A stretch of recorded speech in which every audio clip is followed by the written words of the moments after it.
Alors comme je dis souvent, tant qu'on est là tous ensemble, tout va bien.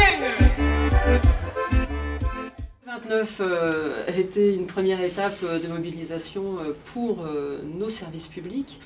Il y en aura certainement d'autres, tu peux nous en parler?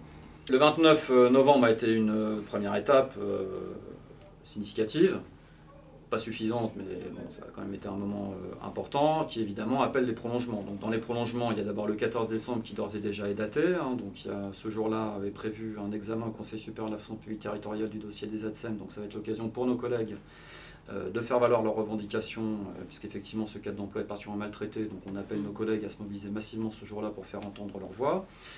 Par ailleurs, on a commencé à en discuter depuis déjà plusieurs mois. Il faut vraiment qu'au premier trimestre 2017, il y ait des actions fortes dans la fonction publique pour faire entendre la voix des fonctionnaires et agents publics dans le contexte décrit précédemment. Donc on a vraiment besoin qu'on soit acteur de ce débat de manière positive en mettant en avant à la fois nos revendications et l'importance du service public et de la fonction publique.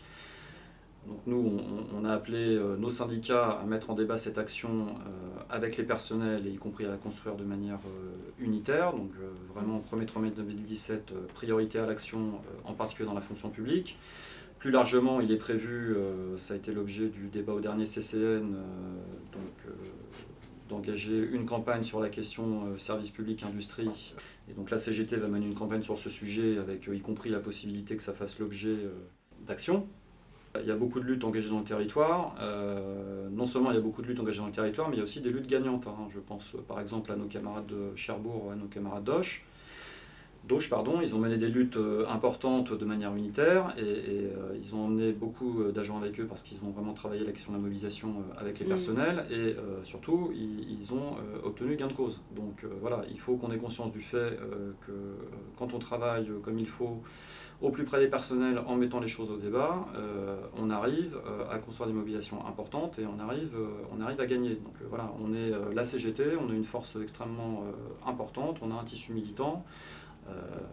On peut gagner, il faut vraiment qu'on ait bien conscience de ça. On peut gagner, mais il faut y mettre les moyens, il faut prendre le temps de construire les actions. Et moi, en ce qui me concerne, et je pense que c'est le cas de beaucoup de camarades, je suis persuadé qu'on peut réussir à faire entendre notre voix, mais ça, indéniablement, ça passera par la construction d'un rapport de force massif. Merci.